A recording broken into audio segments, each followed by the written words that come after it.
कोणतीही design start करण्याच्या आधी सगळ्यात महत्त्वाचा पॉईंट म्हणजे त्याची जे सिमेट्री आखणं असतं ते असतं. आणि हे मला खूप वेळानंतर प्रॅक्टिसनंतर जमलं आहे.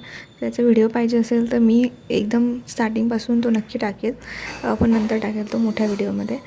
याच्यामध्ये मी सिमेट्रिकल डिझाईन करण्यासाठी म्हणजे आजची डिझाईन मोठी बनवते आहे म्हणून सगळ्यात सिम्पल डिझाईन निवडली आहे. जस्ट सर्कल, त्याच्यामध्ये तुम्हाला जशी सिम्पल डिझाईन बनवता येईल ती बनवायची.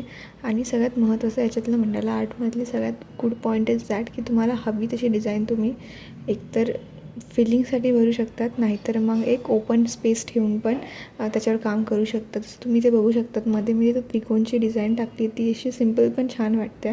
बट नंतर मला वाटलं की ही पूर्ण डिझाईन मला एक पूर्ण डार्क डिझाईनमध्ये कन्वर्ट करायची आहे. म्हणून मग मी नंतर याच्यामध्ये माझ्या पद्धतीने जसं मला फिलअप करायची आहे स्पेस तसे फिलअप करायला स्टार्ट केलं. आणि तुम्ही बघू शकता त्यातून फिलअप करणं इज मोस्ट सॅटिस्फाईंग थिंग.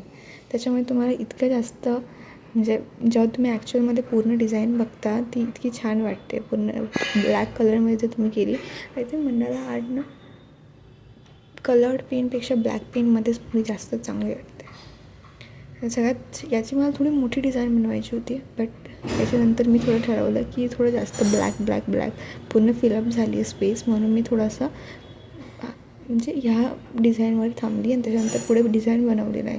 याला फिलअप वगैरे करून पूर्ण डिझाईन बघण्यापर्यंत बराच वेळ लागला. पण तुम्हाला याचे जर डिटेल्ड व्हिडिओ असेल तर तुम्ही नक्की कमेंट करा. मी त्याच्यामध्ये छान अशी डिटेल्ड ट्युटोरियल काइंड ऑफ बनवेल, ज्यात आपण सिमेट्रिकल कसे बनवायचे, सिमेट्रिकल पार्ट्स कसे बनवायचे, सिमेट्रिकल डिझाईन्स कशा बनवायच्या हे नक्की बघू. आणि final result was very good, तुम्ही बघू शकता. थँक्यू.